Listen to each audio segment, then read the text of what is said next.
So, just finished working on my PSX, almost finished. Not quite there just yet, but almost finished. I have the hard drive adapter. I haven't bothered actually installing this yet because I don't really need it at the moment. That's just staying on the side until the hard drive inevitably kicks the bucket. So what I have so far set up is I have the D terminal straight to component cable to HDMI, which looks fantastic.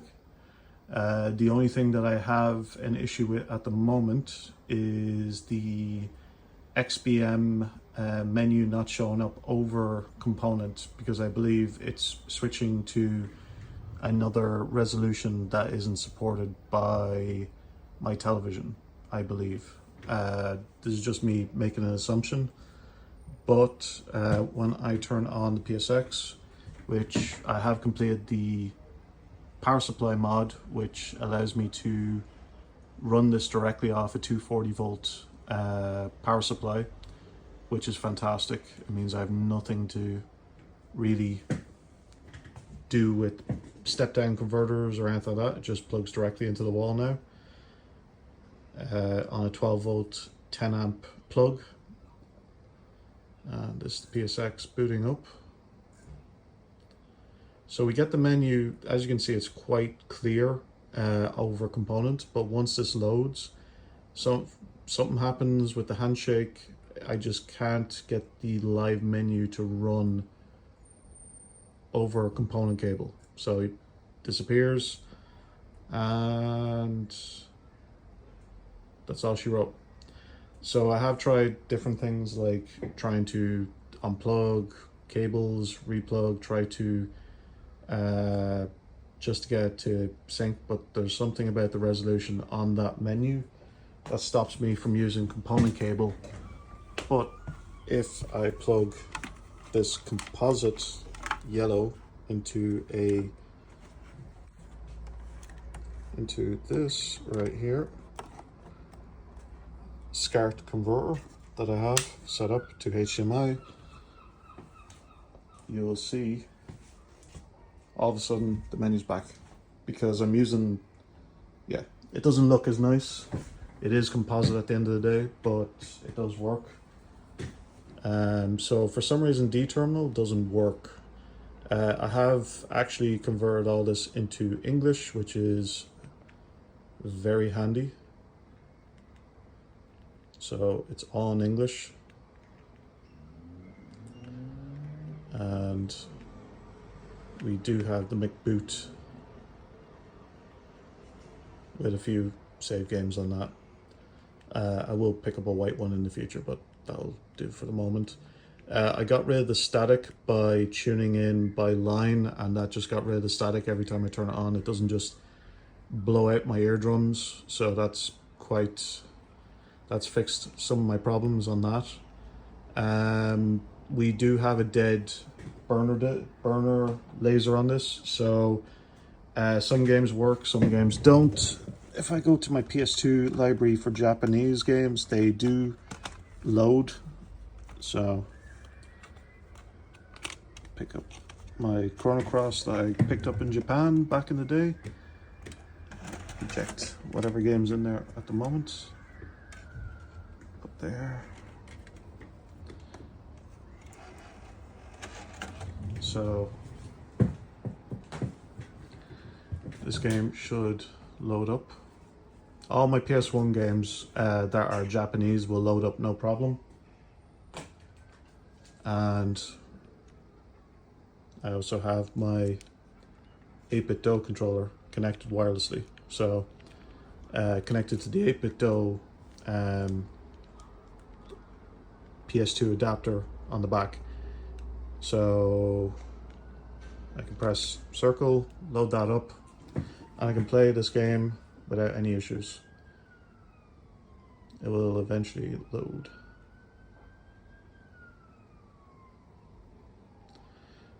But again, this is true composite, which is kind of annoying. I kind of would prefer playing this over component.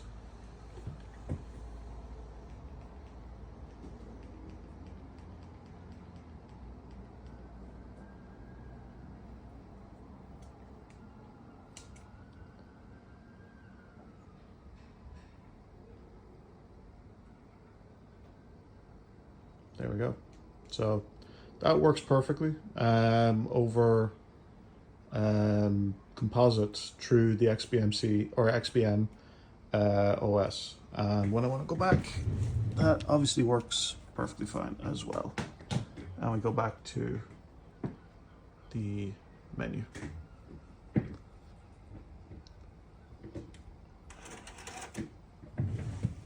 But what I really want working on this was different regions. And the problem I had with this, with different regions, is that you can't, Mechapone definitely did not work. Jesus, that looks way worse. Mechapone did not work at all, and it really drove me mental why Mechapone wasn't working. But as a workaround, what I have is I will put in a game. Probably the only thing that I can actually say is a 100% a PAL game.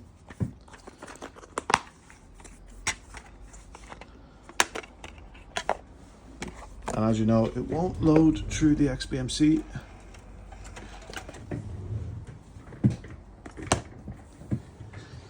Sometimes it'll show up as a disc here, sometimes it won't. But what I want to do is turn off the console. And I don't even have to go into XBM anymore for that. It's just all through component.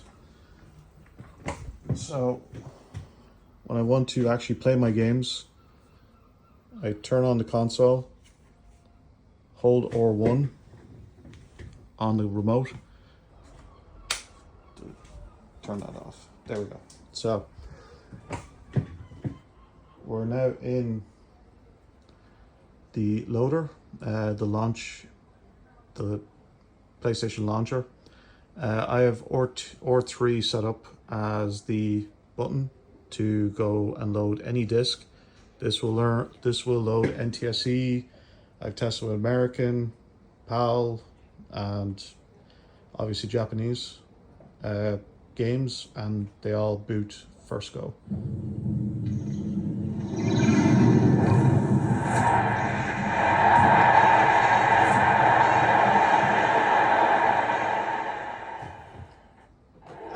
Now I can put the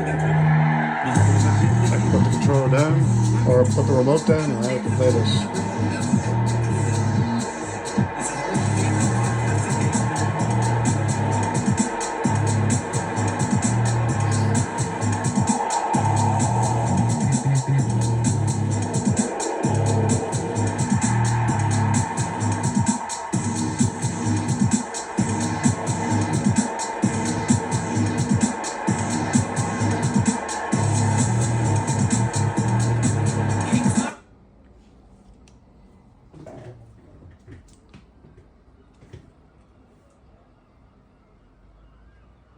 So as you can see, it's pretty clear going through that component cable.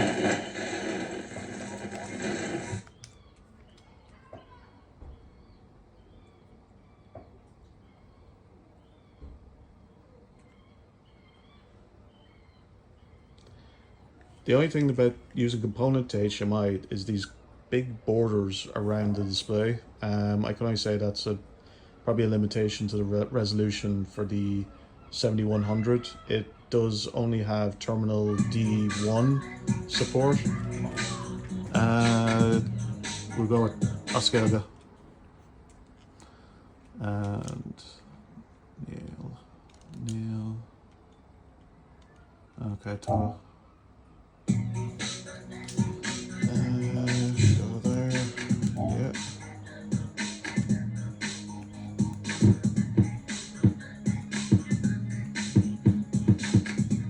We'll go with undone. Yep.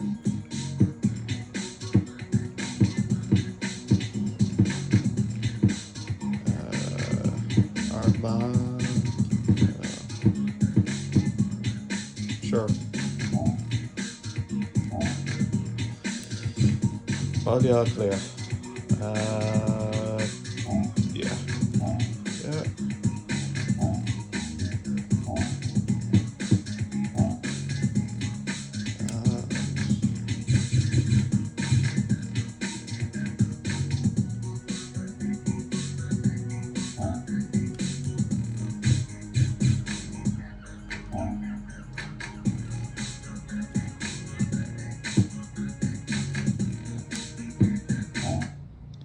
Don't make it complicated.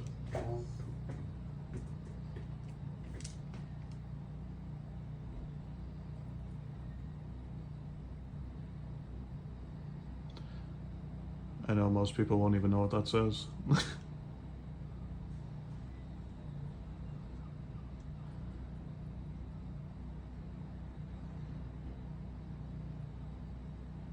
And to confirm, this is Irish. Yes. Tom. Welcome everyone. Micheál will hit the queue with you.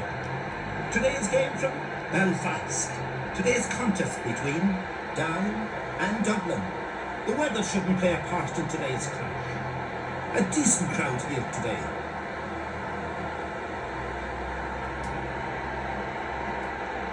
And the game runs perfectly. Richard will get a good start.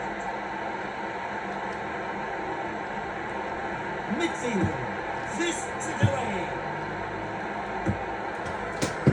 That looks great, this game. Away down the pitch. Looks better than the recent release. But when I want to switch out the games, I can either press the button on the console, but if I'm on the couch, or if I want to just be lazy, I can just do this. Pop out that game. Pop in something that's a little bit more familiar. Quit game resets the whole console and brings it back, and then we hold R1 again. We see FreeMcBoot. Keep holding R1.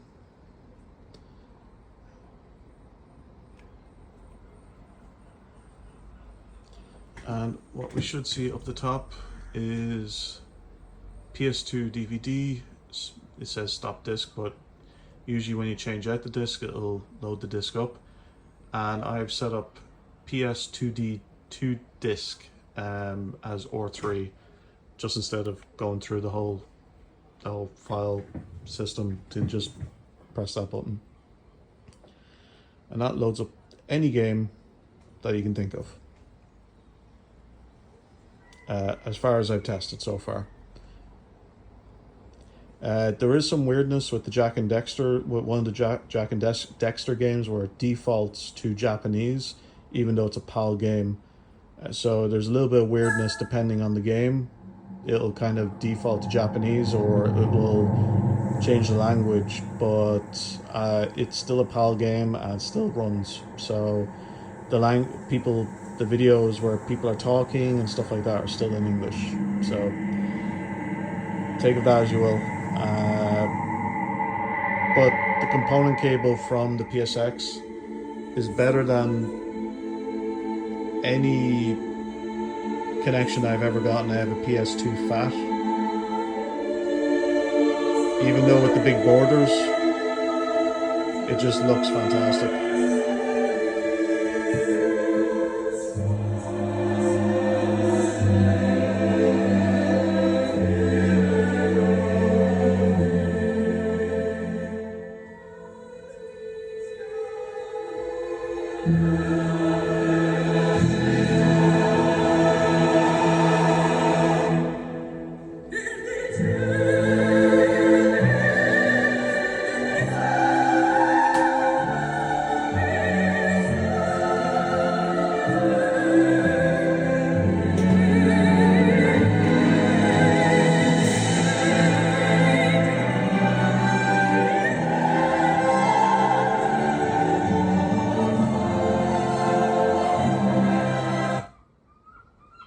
All I do is go straight into the game. Sounds great as well.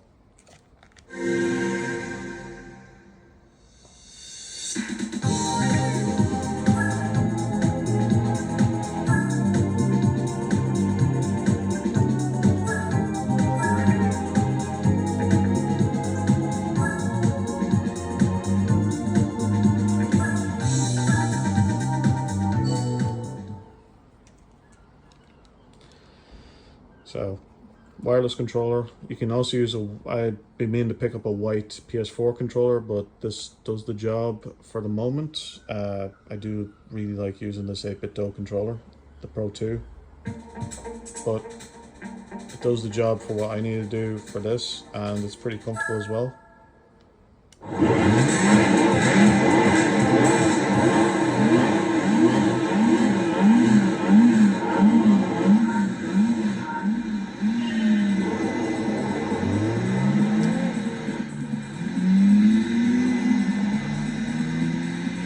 It looks great.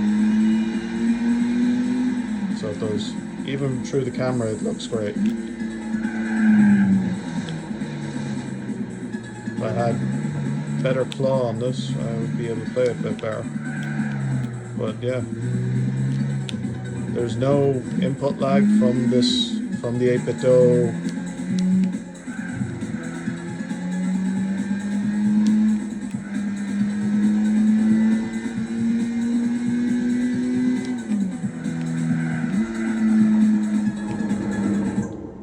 We can also adjust the screen brightness and all the rest. But yeah, looks fantastic. And if I exit, everything works perfectly in English, which is even better. So yeah, if I missed anything, let me know. Thanks.